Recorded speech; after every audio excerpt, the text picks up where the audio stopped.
How's it hanging? How's it happen? You guys know what it is. This is Kevin from the Chord Progression Podcast. Podcast on Song Magazine describes it as the one that initiates profound discussions with rock and metal artists, allowing fans to cover the creative workflow of their favorite musicians and understand the factors that make the band succeed or fall from fame. We are also sponsored by Dark Fusion Systems, the best because company needs. Get $100 off your type bills. Go to CPPod at darkfusionsystems.com. Links to the script of the podcast below. You go to millionpodcast.com. They rank the top 100 metal podcasts out there right now. For metal music, you know where we're at for the Chord Progression Podcast? 14. 14 is actually my favorite number, which is kind of cool. But I want that number one spot. So we're going to keep going at it. We're going to keep chugging along, and this is how we're going to do it. Go into our feature presentation.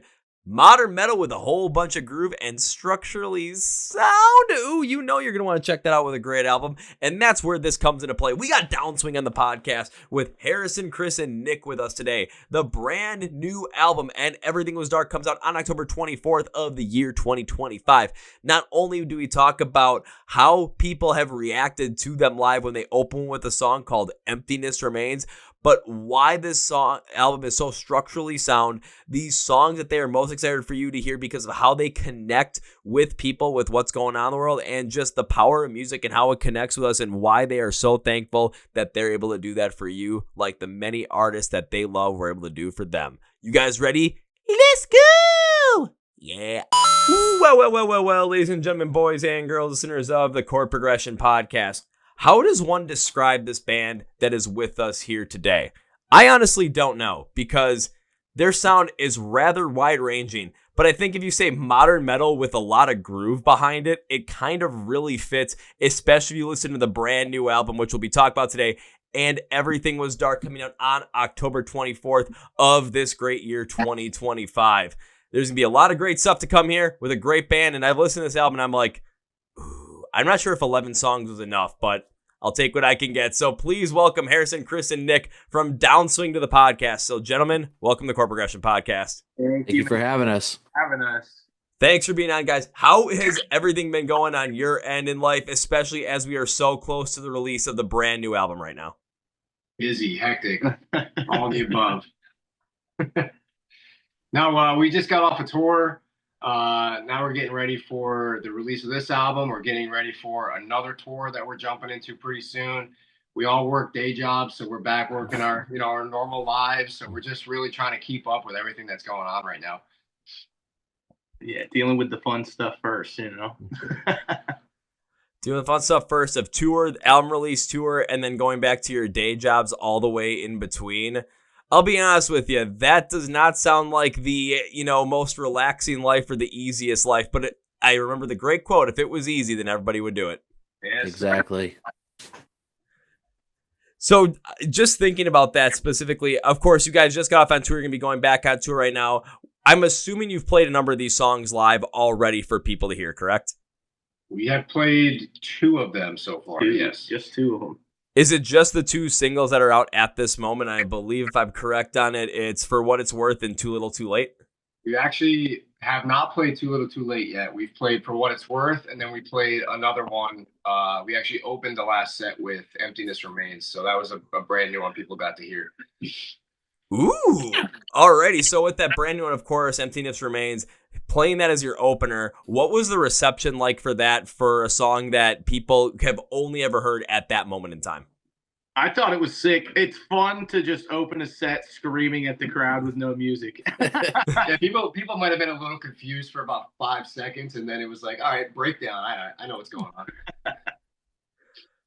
Well, when you said you opened with it, that was my first thought was, I'm very curious to hear what the reception was, because right away the solo uncleans are so aggressive up front. It's, how do you, the question is how do you go on from that, especially as a band that follows her with the rest of your set, because you're already setting it up as what the hell is actually going on, and then the rest of the instrumental hits and you're fully immersed into it.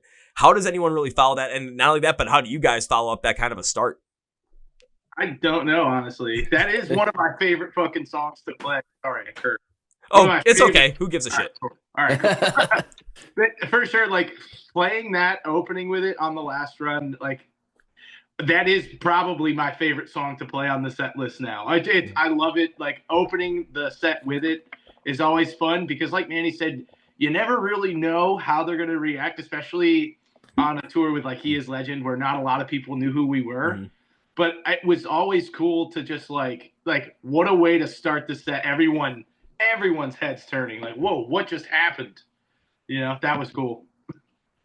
Well, because even when I was going through the album and then right when that song hits, because it's song number 2, so naturally, when did I listen to it? Second. Like, it threw me off even at that point in time, too, because I was not anticipating just these solo uncleans to take you in for the first 5 seconds. And then everything that comes after keeps up that kind of an energy. But just to start out with that, it is something that's going to be that massive attention grabber in a live setting. And again, we're going out with He Is Legend. If you're not going to be a band that's going to be well known by their fans and you got to make a statement right from the get-go, that's the way to make a statement, by just showing up and being like, this is who we are. This is what we're about. Get ready, because you're in for one hell of a time. And we came to party. Yeah. It was fun, too, because that's actually not how that song was written before we got to the studio. That's a complete rewrite. It did not start that way at all. Had like this whole like electronic drum kind of intro to it. And we were like, well, what happens if we just start with vocals and just let the vocals kick the song off? And it worked out, so. Now I'm kind of curious to hear what the original idea was to start that out, because with the verses kind of bringing a little bit more of this program that kind of feels like there's like a cyber confusion in there, having some more of those like potential program drums to really start out the song could really kick in and get something going in another way that just kind of connects you with the song in a different emotional state. But starting out with the vocals, it takes the song from a beginning point into a different mindset. But it might be the mindset that in the end you guys were looking for. And if that tour and the beginning of it is any record of how this went, I'm pretty sure it went pretty well. Yeah. It was fun. I'm assuming it was. I wish I could have seen that live, because I would have literally had the moment of like, holy shit, that's how you start a goddamn set. It was funny seeing everyone like, you know, between bands, you're going to go to the bar and, you know, get a drink, do whatever you got to do. It's funny, like, seeing everyone at the bar kind of like turn their heads when we started, kind of like, what's going on? Wait, And what? then they would migrate up. I can kind of imagine that already. Except people sit in the bar, all of a sudden, you know, the lights go down. They're like, all right, the next band's about to go up. And you're expecting like a longer drawn out intro. You're expecting something to really take you in. And then the vocals hit, and immediately it probably had to be like, what the hell just happened? Pretty much. Well, then beyond that, though, of course, with, you know, especially being on that tour, having a bunch of fans there that might not know who Downswing is, with that opening, with the rest of the set, how did that come to fruition, and how did that end up grabbing the fans' attention so at the end of the night they remember Downswing? I think we just tried to keep our set as high energy as possible. So, you know, yeah, we start off hot, but it doesn't ever dip down to the point where you're getting bored and gonna forget it. We kind of just like keep peaking the whole set, and we just don't let up. And I feel like that is like one thing that if somebody comes up to us after the set, that's like something they always say is like, damn, you guys really just like go the whole set. It's like, it's relentless. And that's kind of like what we go for, you know, just super aggressive, something you're not going to forget when it comes to just energy. You know, try to keep the dips in the set to a minimum and just give something, you know, give people something to remember. So that makes sense, because there are bands that I've seen, like when it comes to they'll bring in, you know, dips into the sets as well. You've probably seen a lot of artists, been on tour with a lot of artists where they're heavy, but then there's going to be moments in the set where they bring in a softer song or it dips into a certain capacity. And it's always curious to see when that happens. I've seen artists do it extremely well because it kind of gives the audience that emotional break from the entirety of being all gas, no breaks. But it has to be done well to the point where the audience is still engaged so that when you get back into it and you put your foot on the gas, pedal the metal, they're back into it. I've seen bands that have gone and like completely taken the air out of the venue, and they try and go back into being heavy, but that dip just doesn't help. But you see hardcore bands out there, especially with how big it's becoming right now, they're always all gas, no brakes, and people are losing their freaking minds, having a blast. So you're taking that energy and just keeping it going. You're never taking your foot off the gas. I don't want to know what your gas bill is for the van, because you guys are probably driving 100 miles an hour down the road. at a minimum from one stop to the next because of how you do the set. That's how we always get places so quick. Get it done, you know? They just say, you know what, traffic laws, I don't know what those are. Laws on the highway, who cares what they are? We're just going to get to the venue whenever we want to, and it's going to be faster than you expect because I just hope that when you're driving, you have like, now I'm really mad I didn't break this out, but you had like the Wonder Bread button-up shirt on. You're acting like Ricky Bobby saying, I want to go fast. And whoever's in the front passenger seat has to be wearing the Old Spice Cal Naughton Jr. shirt. You have to. That should be our Halloween costume this year, Chris. That would be great. All dressed up in racing gear. Yeah. Ricky Bobby, Talladega Nights. Do it. If you're not first, you're last. Well, I mean that could be done though, because I've done that with shows with friends. It's like we've gone and we've had the Ricky Bobby shirts on. We've done all the crazy shit, so you guys could definitely pull it off. But the question is when it comes to the members band, we got one Ricky Bobby, we got one Cal Naughton Jr., we got one Jean Girard because of course we got to get Sacha Baron Cohen's character in there. Where do the other racers come in? Like we got to find something else, but I can't think of another one from Talladega Nights that would fit in there.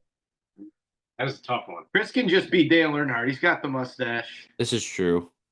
He's not in the movie though. Yeah, but he's an iconic racer. If you It's say like a special guest appearance. if you say Dale Earnhardt, people will be like, "Oh Are you yeah, talking about junior or senior? senior." Oh, senior for sure. Yeah. Senior. All right, Chris, we're gonna put you into a wall. Sorry. I mean, Happy Gilmore just did it with their new movie. They had guest appearances all the time. Yeah. Living ones. No, not true. What did they have like the ghost of Carl Weathers show up in that movie at some point? They had like I can't remember who it was, but it was an AI kind of like VFX of the person. Really? Yes. I still haven't seen it. Yeah, it's Chubbs, right? Is that Yeah, it had to be Carl Weathers because Carl Weathers died last year. Yeah, that's what it was. You're right. Rest in peace, Carl Weathers, man. Rocky, classic. Apollo Creed, Chubbs, the greatest like meme of all time of him and Arnold Schwarzenegger saying "you son of a bitch," and I mean that's the big three right there. But yeah, you definitely could pull off the Dale Earnhardt look. But at the end of the set, if you got the racing suit on, just open up the chest and like Superman have a shirt that says "Raise Hell, Praise Dale." I love it. It could work. And now when it comes to, especially if you guys are up on stage doing a Halloween show, I'm gonna be kind of pissed because I don't think I'm gonna be able to see that one. Hopefully someone will get it on video. Hopefully, because now I know whenever I get a chance to go see Downswing, I got to come in the Talladega Nights shirt or any kind of other racing gear that I have. And just, you'll be like, who the fuck is that in the pit in the race? We interviewed with that guy before, right? Just be me. Yeah, you did. Yeah, we did. Put the costumes back out just for you, no matter the time of year.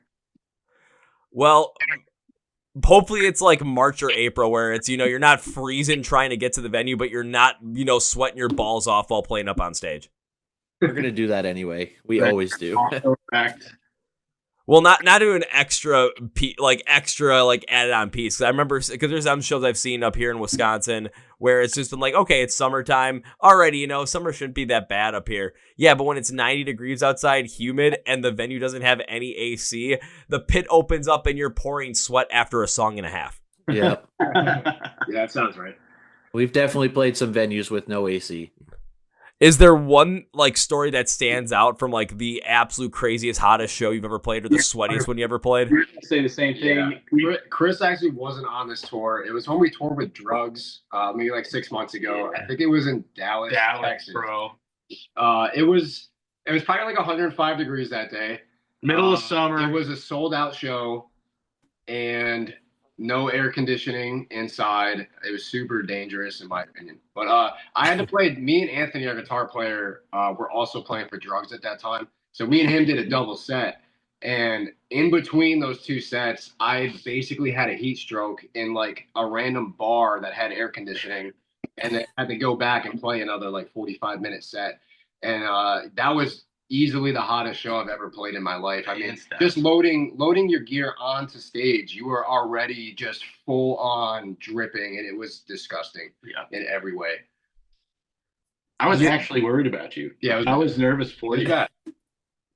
I'll say you guys aren't the first people to talk about some venues in Dallas that don't have AC and have it to be the most ridiculous, hottest pressure cooker show you've ever played in your entire life. How do you own a venue in Dallas and not have air conditioning? It What was are we broken doing? or something. I'm not sure, but yeah, it was a rough night for sure. The middle of June. Oh God, it was so hot. Well, especially anywhere in Texas, you're going to need AC for like 6-7 months out of the year consistently. Like, what are you doing? We're good. I mean, we've survived 7 years touring in a vehicle with no air conditioning. True. So imagine my surprise when we fucking get there and there's no air conditioning Yeah. in the venue either. And I was like, that's like my one refuge. You're just going to have to go to the gas station and buy as much ice as possible and just like lay it on top of you while you're just laying on a couch backstage, hoping to God that one, it's not going to melt so fast and just make you drenched in like what once was ice water, or two, just not work as effectively as you hoped it would, because holy shit, 105 degrees in a venue in Dallas, Texas in the summer with no AC. I'm not sure if I'd wish that on my worst enemies, but at the same time, how the hell did you guys get through that? How does any band get through something like that? It doesn't make any sense. Andy, how about the time you were in Arizona? It was 118 degrees. Yep, that's right. It was nicer inside our unair conditioned vehicle than it was standing in the sun.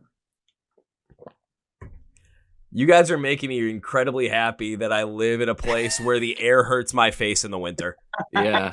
It definitely being from New York, it definitely makes you appreciative that winter is the thing. It might be terrible, but I'll take winter over doing all that like 118 degrees any day. Well, because every place, especially up north, is going to have heat. It's like you have to have it. If you don't have it, it makes absolutely no sense. Like, how is your place even functioning if you don't have something like that? Beyond that, you always have a way to get out of it. Yeah, it's going to be darker out throughout most of the day, so it's not going to be the most like fun thing to look at. But at least you have the ability to find a spot in whatever venue you're going to that's going to warm you up in the winter versus, all right, we're going to a venue in the summer. Do they have AC or not? Are we going to be cool in this? I don't know. We find out. Plus, then in the winter venues, come dressed up as Ricky Bobby, come dressed up as Dale Earnhardt in the racing suits and the fire suits. They'll keep you warm. Yeah, that is true. Proud it. It'll work. But jumping back into the brand new record, of course, for everybody, that record is called And Everything Was Dark, out on October 24th. When it came to writing this record specifically, what was the difference in writing this record versus any of the other records or EPs you've written in the past? I would say with this record, we really stuck to all right, this is going to sound cheap, but we stuck to our guns.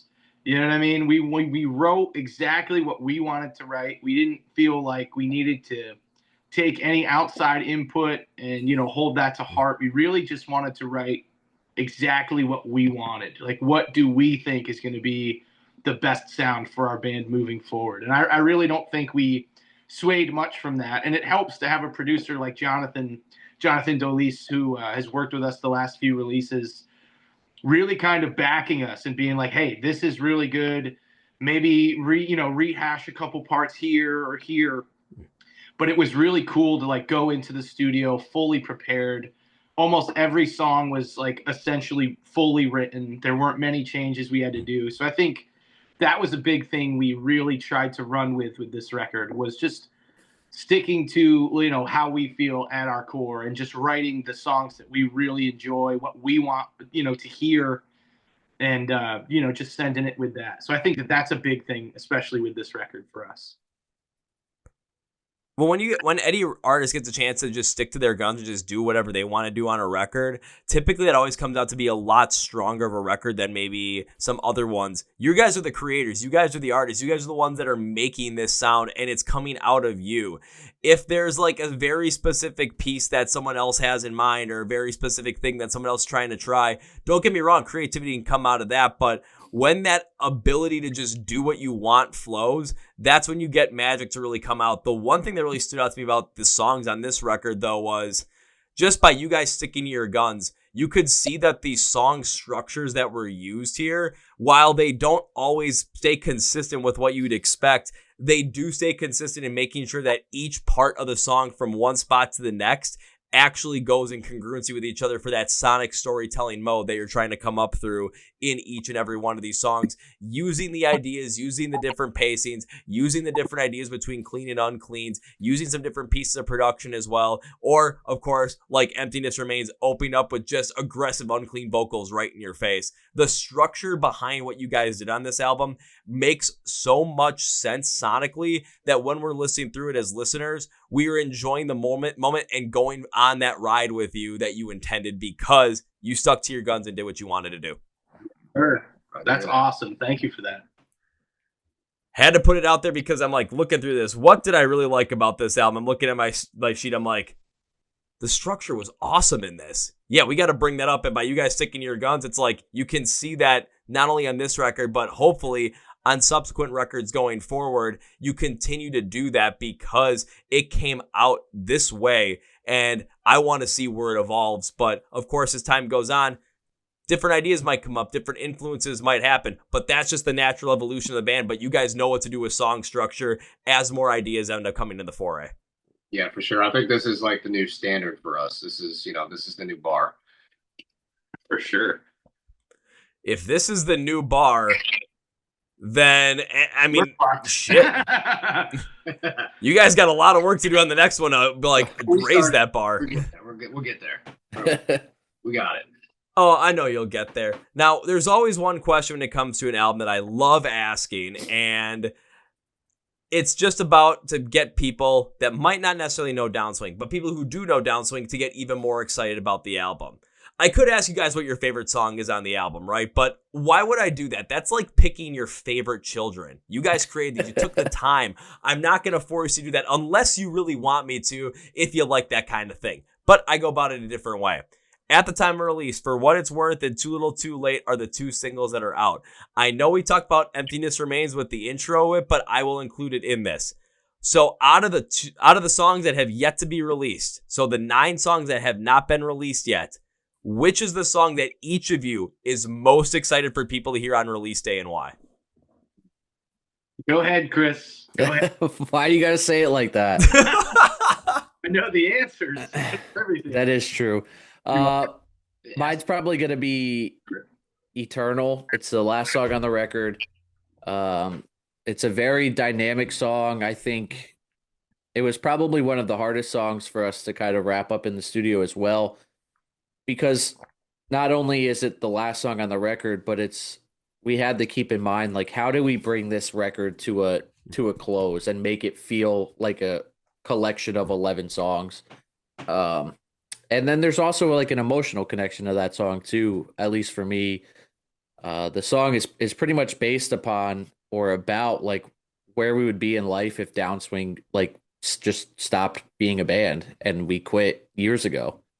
So it's pretty cool to have like an emotional connection to that song and have it be the last song on the record and have it have like this big cinematic kind of ending to the record. That does make a lot of sense. I do want to jump into that further, but I want to hear what the other guys' answers are too, because, well, I'm curious to hear what they're going to say about their songs that they're most excited for people to listen to. So my favorite song on the record, and I know that's not how you worded it, but it is my favorite song. Letting Go. I think it's track 8, 9. I don't remember. I'll look it up. It is track 9. Thank you. Yeah, I don't know. Something about that song, and like, it could just be me being like I don't want to say selfish necessarily, but I'm proud of how all the vocals came through on that song. Like at the end of it, there's this really big vocal pad with like 5 or 6 different tracks, like kind of playing in the background. We did a lot of extra, a lot of extra shit in there, and I would choose that one. That one's my favorite. And again, it might be a selfish answer because of how proud I am of the vocals, but you know what? I'll take it.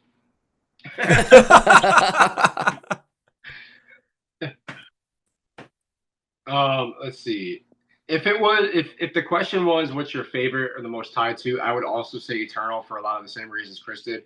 But I think because you asked it, what what I'm the most excited for people to hear, I think I'm gonna go with Serpent, just because it is arguably the heaviest thing we've ever written as a band. Especially the ending breakdown to that one. I think when people hear it, I think it's just gonna be like this big holy shit moment. And I know that's a song we're gonna play live too. So I think that one is gonna stand out to people. You know, there's no singing in that song. It's just like straight, here you go, heavy, aggressive. And I think that's gonna be a standout track on the record. I think in the end, especially when it comes to Serpent, that's going to be a standout track live. I could easily tell that right from the first listen of it, with the heaviness of it, with anticipating how a crowd would react to it. And I even put there, the instrumentals work and the bridge makes you feel like you are stuck in the climax of a slasher movie.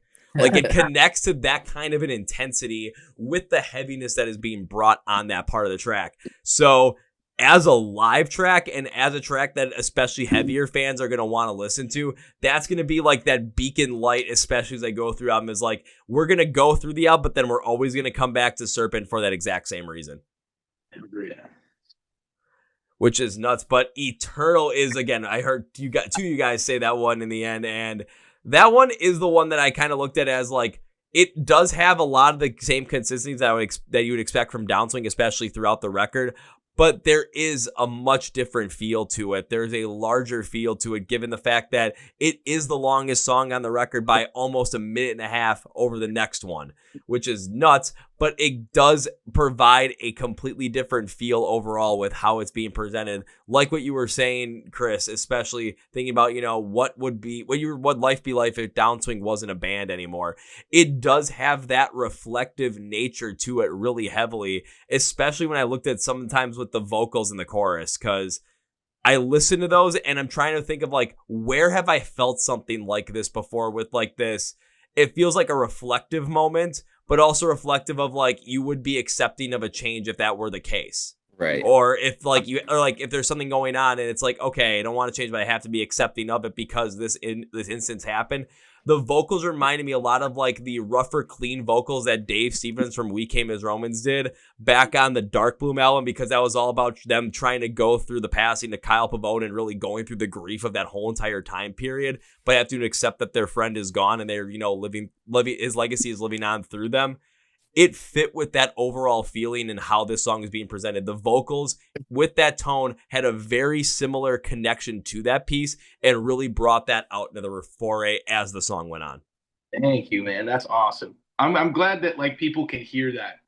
Like I haven't really gotten comments like that. I'm glad people can actually hear that in like the melody choices, and like there's definitely moments, and not just in Eternal, but on the whole record, where it was like, hey, try and do this with a little more emotion, or maybe a little less emotion, or, you know, just try it like this. And yeah, man, that's cool that you can actually pick up on that. Yeah, because I'm trying to even go through, even on the first song too, No God to Me, in the chorus too, I kind of felt a little bit of that similar feel. It doesn't come as strongly as it does in Eternals though, but I could see the piece of it was there as well. Yep. Oh yeah. The theme, I mean, the theme of the whole record is really just based around like how people view the world. I mean, it's a sad and depressing world we live in right now. You know, there's a lot of bad shit happening around, you know, everywhere. People are dying, and it's just like, that's basically the theme of the record, you know? So it is filled with a lot of like sadness, a lot of darkness, and hopefully a little bit of hope in there as well. You know what I mean? Like, one day it won't be as bad. I'm hoping, you know?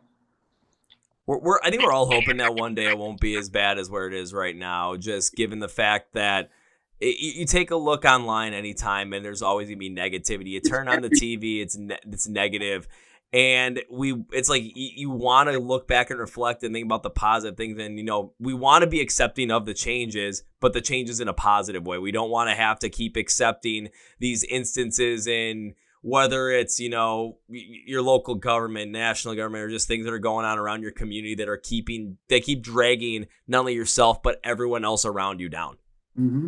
It's sad when you watch the nightly news and the last story they do every night, they start with, hey, there's good news tonight. That's pretty fucked up. You know what I mean? Why is that? Like, you're going to save that to the end, or is everything just bad? You know? Well, do you remember back in 2020 when the pandemic was in full lockdown mode, and I think it was John Krasinski had like the videos like some good news, and it was just only good things that were happening, Yeah. and people really were getting behind it because it's like everything is bad. Everything seems like it has a negative tone to it whenever you turn on the news, whenever you go online and look at what's going on in the world today. Can we get some of the positives in there instead of having it reserved all the way to the back of dog does a new trick and everyone loves it?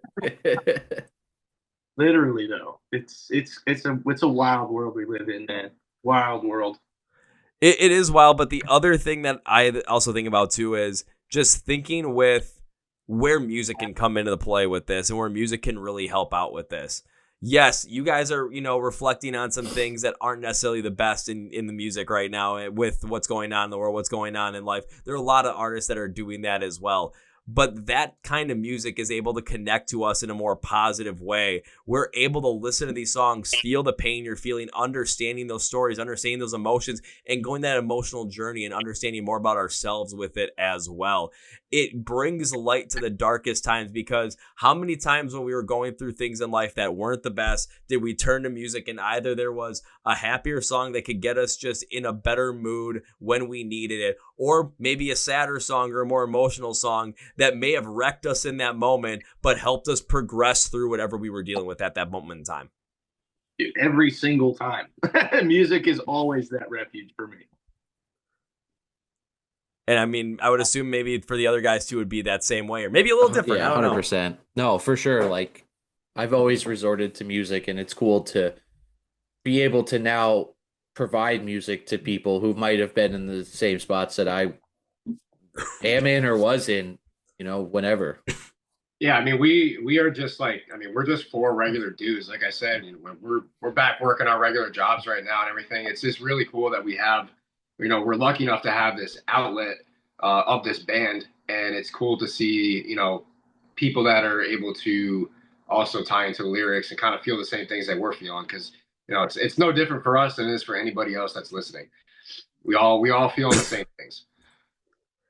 Yeah, it's connective too, and even you take a look at the albums that you've listened to when you were younger, the albums that you still listen to today, the music that connects with you in that way.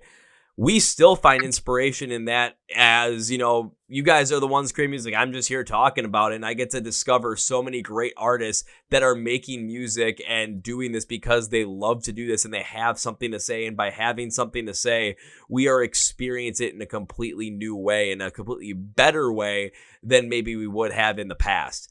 It hits with such a ferocity, it hits with such a positivity that the darkest darks can seem like the lightest lights, even when life isn't going well. You guys have the ability to create that point in time too for other people. I know, especially just the way you talk about it, you do not take any of those moments for granted, especially likely when you see it in a live setting, when there are people that are connecting with the music or come up to you afterwards and talk to you about it and just get to finally express maybe something that they've been holding on to, but your music helped them get past that point in time or express that feeling that they may have been unsure of.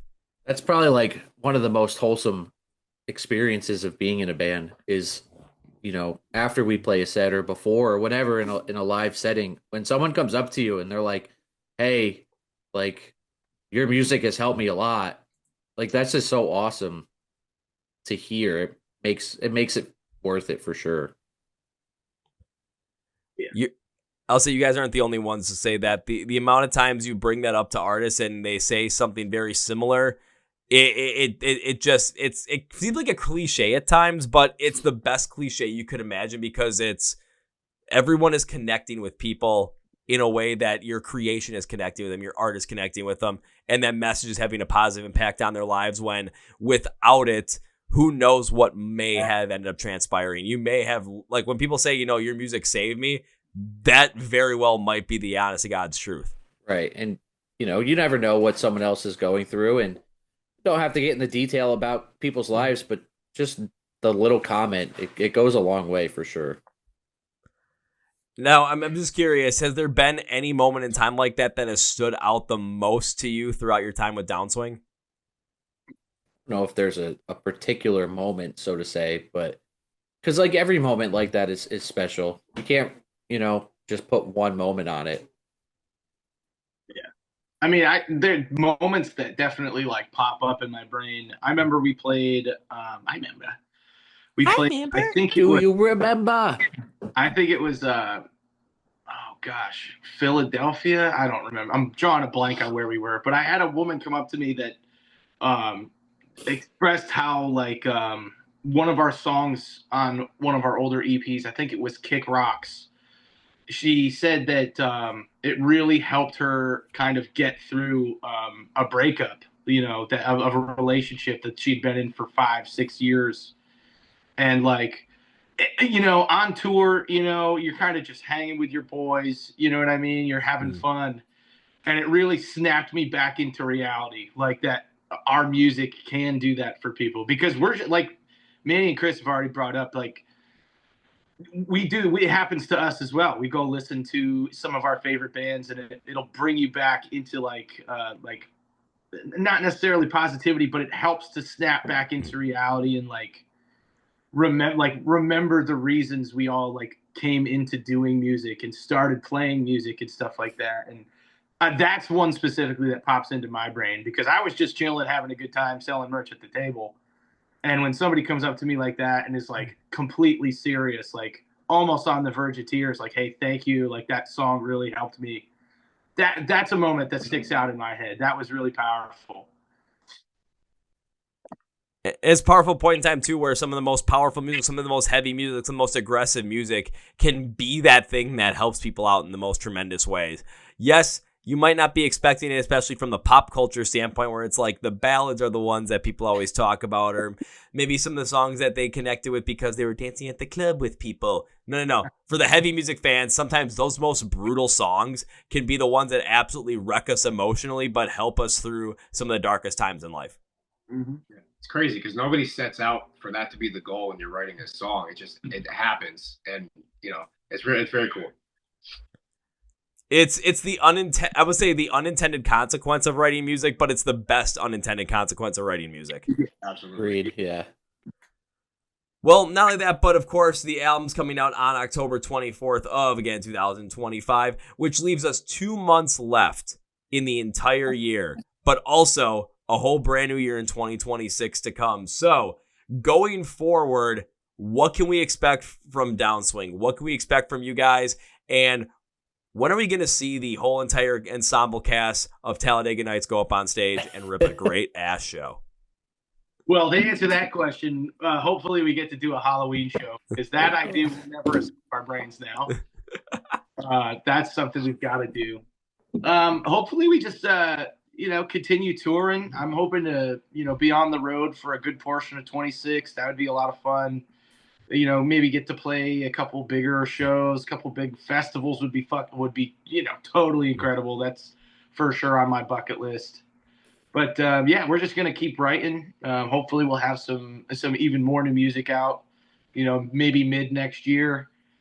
I would say that's kind of a good summary of the agenda. I think doing things like this is very cool for us, because we've never had the opportunity to do any sort of press in the past or like anything like that. So like being able to, talk one-on-one with somebody about our record and everything is something I'd love to keep doing, because we've never had this opportunity before. So it's great.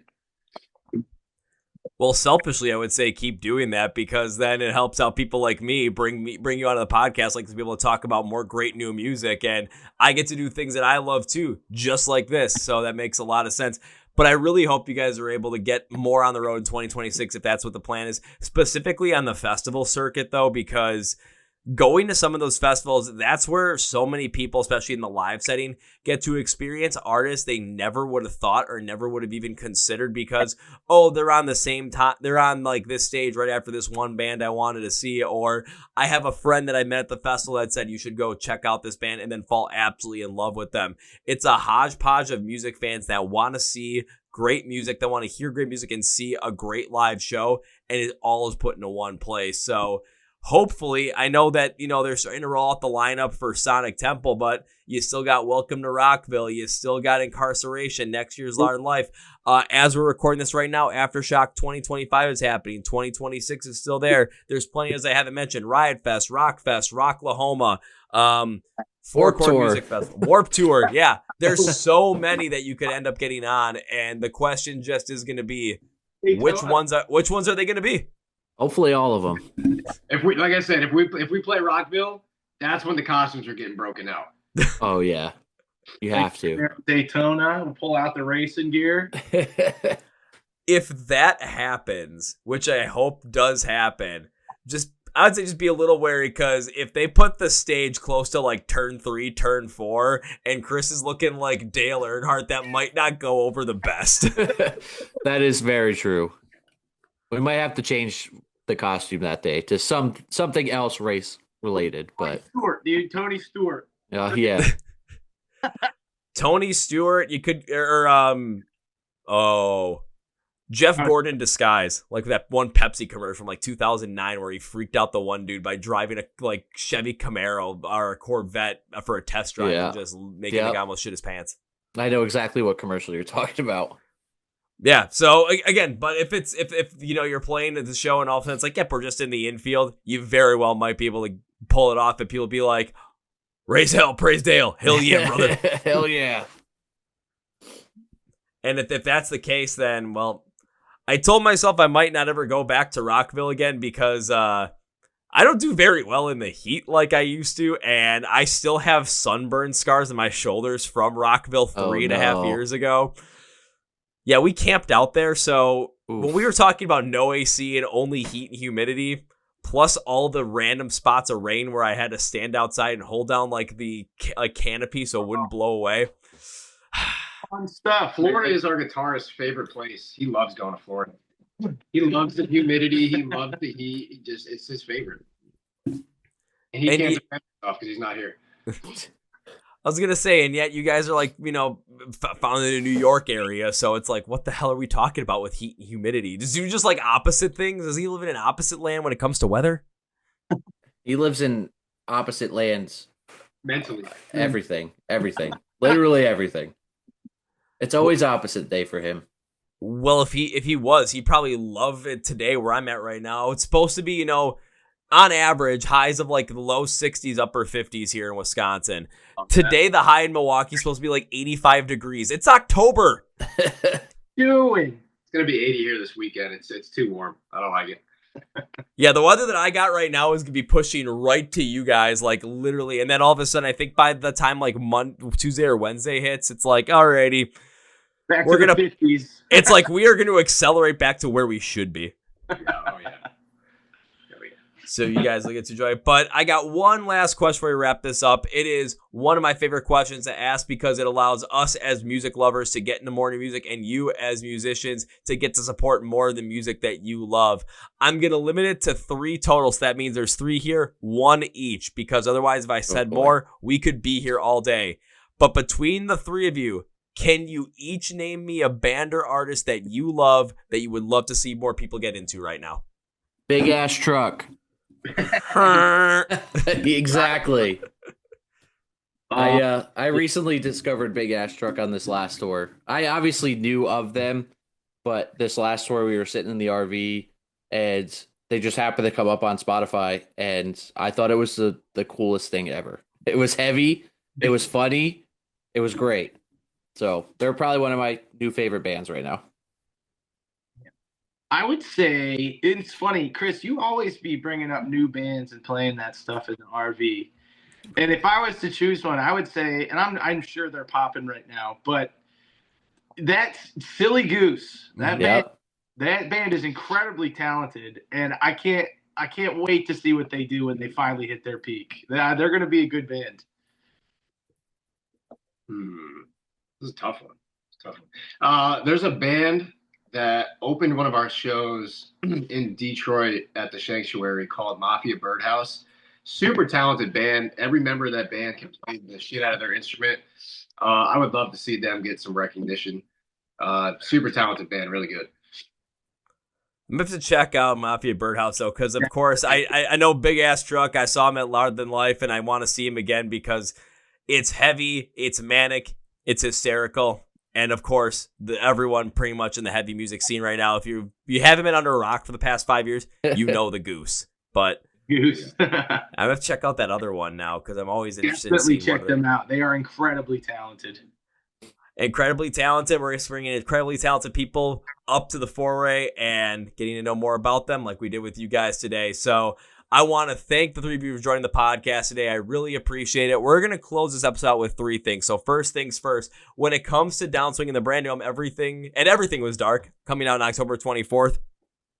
Plus, more shows coming up, especially in 2026, possible festivals, and where you might be able to see them play in full-on NASCAR racing gear. Go script for the podcast below where it says find Downswing online. Links labels are there for everything you're going to need, social media, YouTube, where to find the music, where to listen to it, where to get some merch, and of course, where to see them play live. So go down there, follow along with them. Make sure you do that. I'm doing all the hard work. All you have to do is take the link, click it, and go. It's easy. Do the easy thing. Come on. The easy thing. What are we doing? Pedal to the metal. Let's go. 100 miles an hour. Brother. Hell yeah, brother. And now Hell it's time yeah. for number 2. Whenever I've guested the podcast or in the podcast, I tend to make a certain promise as a way to say thank you. I appreciate you guys taking the time, and I wish to continue to support the band in the future. And I feel like I got the perfect way to do this, and this is how it's going to be done. It's not an if promise, because that implies that it might not happen, and that's just a bunch of shit. It's a when, because it's going to happen. We just don't have a day or time yet. But when I get you guys perform live for the first time, I will come and find you. I will come and say hello to you. I'll be making sure to wear the Ricky Bobby shirt, but that's not the promise. The real promise is that first round's on me. Oh, Let's go. We love that. Love that. Let's go. Thank you.